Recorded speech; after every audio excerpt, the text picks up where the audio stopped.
അദ്ദേഹത്തിൻ്റെ വാക്കുകളിൽ ചില നൈരാശ്യ ലക്ഷണങ്ങൾ അല്ലെങ്കിൽ ധ്വനികൾ കേട്ടിട്ടുണ്ടെങ്കിലും പ്രത്യാശയുടെ ഒരു വലിയ ഗോപുരമായിട്ടാണ് അദ്ദേഹം നിന്നിരുന്നത്. ഞാൻ അദ്ദേഹത്തെ വല്ലാതെ സ്നേഹിക്കുന്ന ഒരാളാണ്. ഇന്നും എൻ്റെ ഹൃദയത്തിൽ അദ്ദേഹത്തിൻ്റെ സ്ഥാനം ചില്ലറയല്ല. എനിക്ക് അത്രയ്ക്ക് അദ്ദേഹത്തിൻ്റെ ഇംഗ്ലീഷ് പ്രസംഗങ്ങളും മലയാളം പ്രസംഗങ്ങളും ഒക്കെ ഞാൻ കേട്ടിട്ടുണ്ട്. എല്ലാവരും പറയുന്നത് പോലെ അത് പ്രസംഗമാണോ അല്ലെങ്കിൽ ഒരു കവിതാ പാരായണത്തിൻ്റെ സൗന്ദര്യമായിരുന്നുവോ അദ്ദേഹത്തിൻ്റെ അധരങ്ങളിൽ നിന്ന് പൊഴിഞ്ഞിരുന്നതോ എന്ന ഇടയ്ക്കൊക്കെ ഞാൻ ചിന്തിച്ചിട്ടുണ്ട്. വ്യക്തിപരമായിട്ട് എൻ്റെ ഗുരുവും പിതാവുമായ പരിശുദ്ധ ദിദിമോസ് ഒന്നാമൻ തിരുമേനിയുടെ കാതോലിക്കായുടെ സഹോദരൻ കൂടിയായിരുന്നു തിരുമേനി. അതായത് ഇരുവരും സഹോദരങ്ങളുടെ കൊച്ചുമക്കളായിരുന്നു എന്നത് സത്യമാണ്. അതുകൊണ്ട് തന്നെ ഇടയ്ക്കിടയ്ക്കൊക്കെ നേലോകത്ത് വരുന്ന സമയത്ത് ഞാൻ ബാബയുടെ സെക്രട്ടറി ആയിരുന്ന ആ കാലങ്ങളിൽ ഇവർ തമ്മിലുള്ള അന്യോന്യ സ്നേഹത്തിൻ്റെ ആഴം ഞാൻ നല്ലതുപോലെ മനസ്സിലാക്കിയിട്ടുണ്ട്. വളരെ കരുതലായിരുന്നു ബാബാ തിരുമേനിയും മുളമുട്ടിൽ കുടുംബത്തിൻ്റെ ശാഖയിലാണ് രണ്ടാളും പറഞ്ഞത്. ആ സാഹോദര്യവും എപ്പോൾ എനിക്ക് അദ്ദേഹത്തോടുള്ള പ്രണയം യഥാർത്ഥത്തിൽ വർദ്ധിക്കുകയായിരുന്നു. യഥാർത്ഥത്തിൽ ആരായിരുന്നു അത്താനാസിയോസ് തിരുമേനി? ഞാൻ വിശുദ്ധ വേദപുസ്തകത്തിലെ ഏതാനും അലങ്കാരങ്ങൾ എടുത്ത് അതൊന്ന് പറയുവാൻ ആഗ്രഹിക്കുകയാണ്. ദേശത്തിൻ്റെ നേരെ വാൾ വരുന്നത് കണ്ട് കാഹളം ഊതിയ കാവൽക്കാരനായിരുന്നു അദ്ദേഹം. ലെബനോനിലെ ഭംഗിയുള്ള കൊമ്പുകളോടും തണലുള്ള ഇലകളോടും പൊക്കത്തിലുള്ള വളർച്ചയോടും കൂടിയ ദേഹധാരിയായിരുന്നു അദ്ദേഹം. ആകാശത്തിലെ പറവകൾക്ക് കൂടുകൂട്ടുന്നതിനും ദേശാന്തരികളായ പതിനർക്ക് ശീതളമാർന്ന ഇലവാടാത്ത വൃക്ഷമായിരുന്നു അദ്ദേഹം. വേരുകൾ ധരയിലും തല ആകാശത്തിലും എത്തി നിന്ന ഏതനിൽ നട്ട മനോഹര വൃക്ഷമായിരുന്നു അദ്ദേഹം. ആ വരി നമ്മുടെ സുറിയാനി ആരാധനക്രമത്തിലെ ഒരു പാട്ടിലെ 2 വരികൾ ഞാൻ ഗദ്യമായിട്ട് പറഞ്ഞു എന്നുള്ളതേ ഉള്ളൂ. വേരുകൾ ധരയിലും തല സ്വർഗത്തിലും എത്തി നിൽക്കുന്ന ഒരു വടവൃക്ഷം, അതായിരുന്നു അദ്ദേഹം. അത് ഏതിന് നട്ട മനോഹര വൃക്ഷമായിരുന്നു. ദാവീദിന്റെ കിന്നരം പോലെ ദൈവത്തിൻ്റെ മധുരഗീതം പാടിയ സ്വർഗീയ ഗായകനായിരുന്നു അദ്ദേഹം. പ്രഭാതവും രാത്രിയും വന്നിരിക്കുന്നു എന്ന് ഗോപുരനടയിൽ വിളിച്ച് പറഞ്ഞിരുന്ന കാവൽക്കാരനായിരുന്നു അദ്ദേഹം. ഇങ്ങനെ എത്രയെത്ര വിശേഷണങ്ങളാണ് യഥാർത്ഥത്തിൽ അദ്ദേഹത്തെ സംബന്ധിച്ച് എടുത്തു പറയാനായിട്ടുള്ളത്. ഇതൊന്നും തന്നെ അദ്ദേഹത്തിൻ്റെ വ്യക്തിത്വത്തിൻ്റെ ഒരു കണിക വെളിവാക്കുന്നതിന് പര്യാപ്തമല്ല എന്ന ബോധ്യം എനിക്കുണ്ട്.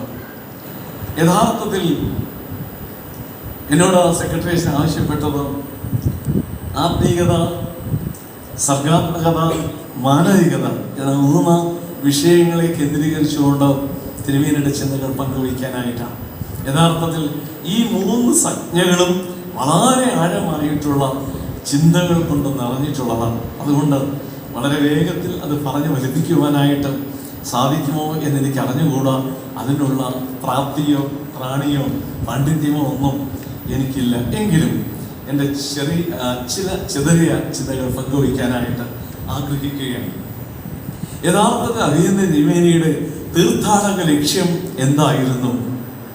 അദ്ദേഹത്തിൻ്റെ തീർത്ഥാടക ലക്ഷ്യം എന്തായിരുന്നു? ദൈവവചനമാകുന്ന ഉറവയിൽ നിന്ന് ആവോളം വിശുദ്ധമായ ഊർജം വലിച്ച് ഊറ്റിയെടുത്ത് അത് തൻ്റെ സർഗാത്മക ശൈലിയിലൂടെ സാധാരണക്കാർക്ക് ബോധ്യമാകുന്ന രീതിയിൽ ചാലിച്ച് അതിരുകളില്ലാത്ത ക്രിസ്തുവേശുവിൻ്റെ സ്നേഹം പകർന്ന് എല്ലാ വേലിക്കെട്ടുകളെയും തകർത്ത് സാധാരണക്കാർക്ക് പകർന്നു കൊടുക്കുന്ന ദൗത്യമായിരുന്നു അദ്ദേഹത്തിൻ്റെ ജീവിത ലക്ഷ്യം.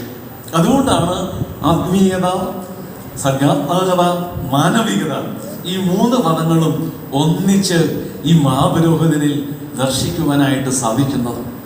അദ്ദേഹത്തിൻ്റെ പ്രധാനമായ 3 ചെറുഗ്രന്ഥങ്ങൾ കന്നൻ വഴിയിൽ മുമ്പേ നടന്നവർ, അതുപോലെ തന്നെ സ്നേഹത്തിൻ്റെ, ദൈവസ്നേഹത്തിൻ്റെ നീർച്ചാലുകൾ, ധ്യാനതീർത്ഥം, ഇതൊക്കെ വായിച്ചാൽ വ്യക്തമാകുന്ന ഒരു ചിന്തയുണ്ട്.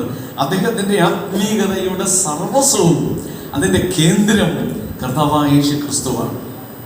കർത്താവായ യേശു ക്രിസ്തുവാണ്. യേശു ക്രിസ്തു അദ്ദേഹത്തിന് ദൈനംദിന ജീവിതത്തിലേതെന്നല്ല, ഓരോ നിമിഷവും തൻ്റെ ഹൃദയത്തിൽ ജ്വലിച്ച് പ്രകാശിച്ചു കൊണ്ടിരുന്ന ഒരു വിളക്ക് പോലെ ആയിരുന്നു എന്നത് സത്യം.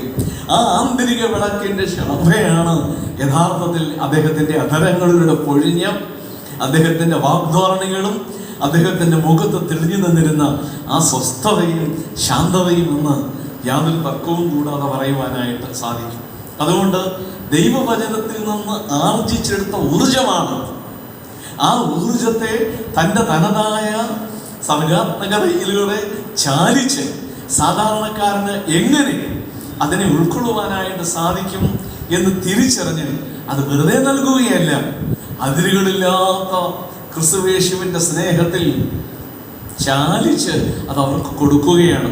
എന്തിനു വേണ്ടി? മനുഷ്യത്വമുള്ള മനുഷ്യരെ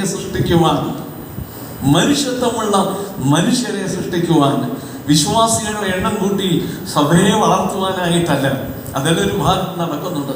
പക്ഷേ അദ്ദേഹത്തിൻ്റെ ജീവിത ലക്ഷ്യം മനുഷ്യത്വമുള്ള മനുഷ്യരെ കണ്ടെത്തി അതിന് വേണ്ട വളവും വെള്ളവും കൊടുത്ത് അവരെ ശക്തീകരിക്കുവാനായിരുന്നു എന്നത് സത്യമാണ്. അദ്ദേഹത്തിൻ്റെ പ്രശസ്തമായ ഈ ദൈവസ്നേഹത്തിൻ്റെ നീർച്ചാലുകളിൽ യായിറോസിൻ്റെ മകൾക്ക് സൗഖ്യം കൊടുക്കുന്ന സംഭവത്തിൻ്റെ വേദവിചാരം ഭംഗിയായിട്ട് അദ്ദേഹം അവതരിപ്പിക്കുന്നുണ്ട്. അതിൽ അദ്ദേഹം ആവർത്തിച്ച് പറയുന്ന ഒരു പ്രയോഗമുണ്ട്, യേശു കേൾക്കുന്നുണ്ട്. ചുമ്മാരെല്ലാവരും അത് വായിച്ചിട്ടുള്ളവരാണെന്ന് എനിക്കറിയാം. യേശു കേൾക്കുന്നുണ്ട്, ആവർത്തിച്ച് പറയുകയാണ്.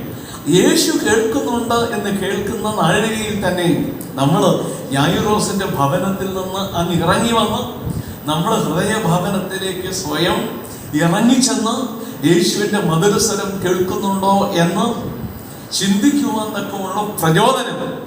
അതാണ് അദ്ദേഹത്തിൻ്റെ വാഗ്ധാരണയുടെ പ്രഭാഷണത്തിൻ്റെ സവിശേഷതയായിട്ട് എനിക്ക് തോന്നുന്നത്. ഇങ്ങനെ വളരും ഒരു കൊച്ചു സസ്യമായിട്ടെങ്കിലും വളർന്ന് അത് അസ്തമിക്കുവാനായിട്ട് സാധിക്കുമോ എന്ന ചിന്തയാണ്. മണ്ണിൽ നിന്ന് അല്പം കൂടെ ഒന്ന് ഉയർന്ന് ആകാശങ്ങളോളം എത്തണ്ട, അല്പം കൂടെ ഉയരുവാൻ സാധിക്കുന്ന നിലയിലേക്ക് ഹൃദയത്തിൻ്റെ ഒരു വിശാലത അത് വളർത്തിയെടുക്കുവാനായിട്ട് സാധിക്കുമോ എന്നാണ് ചിന്തിക്കേണ്ടത്.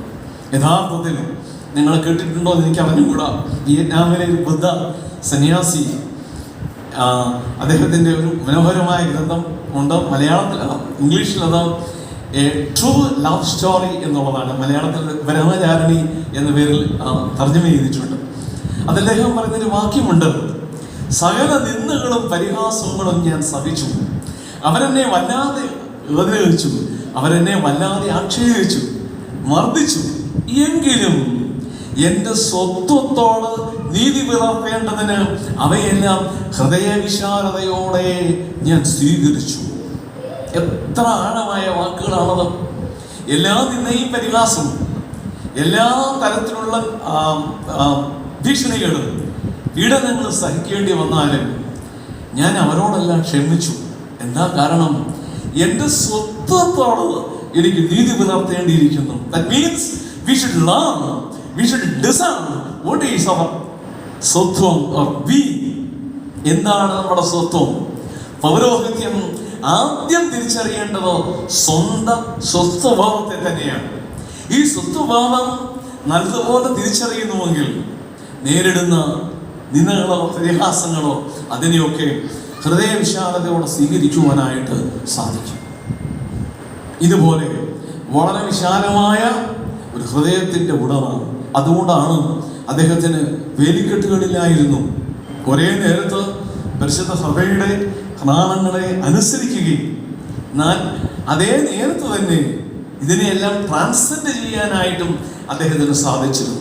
അതുകൊണ്ട് അഥാനാസിയുടെ ജീവിതം എന്താണ്? It's a continuous transcendence from one place to another and again there from another one until he attained the utmost till he attained the utmost, he transcends continuously. അതായിരുന്നു അദ്ദേഹം. തുടർച്ചയായിട്ട് അദ്ദേഹത്തിന് വളരുവാൻ സാധിച്ചു. വേലിക്കെട്ടുകളെ മറികടക്കുവാൻ സാധിച്ചു. വേലികൾ പൊളിക്കാതെ തന്നെ. ഇതാണ് ഓർത്തിരിക്കേണ്ടത്. വേലികൾ പൊളിക്കാതെ വേലിക്കെട്ടുകളെ ട്രാൻസെൻഡ് മറികടക്കുവാനായിട്ട് സാധിക്കുന്നിടത്താണ് ഒരുവന്റെ അസ്തിത്വത്തിന്റെ വിശാലതയും അസ്തിത്വത്തെക്കുറിച്ചുള്ള ബോധ്യവും നിലനിൽക്കുന്നത്. ഇതാണ് എനിക്ക് വേണ്ടത്, ഇതാണ് ഈ പിതാക്കന്മാർക്ക് വേണ്ടത്, ഇതാണ് ഈ വൈദികർക്ക് വേണ്ടത്, എല്ലാവർക്കും വേണ്ടത്. എന്ത്? എവിടെയാണോ എൻ്റെ പാദം ഞാൻ ഉറപ്പിച്ചിരിക്കുന്നത്, ഏത് മണ്ണിലാണോ എൻ്റെ വേരുകൾ ആഴ്ന്നിറങ്ങിയിരിക്കുന്നത്, അവിടെ നിന്ന് ഇടങ്ങി മറഞ്ഞു പോകാതെ എന്നാൽ ആകാശമേഖലയോളം വളരുവാൻ സാധിക്കുന്ന ഹൃദയവിശാലത. അതുകൊണ്ടാണ് എ കംപ്ലീറ്റ് കണ്ടിന്യൂസ് ട്രാൻസെൻഡൻസ് എന്ന് പറയുവാനായിട്ട് ഞാൻ ആഗ്രഹിച്ചത്. എത്ര ആഴമായി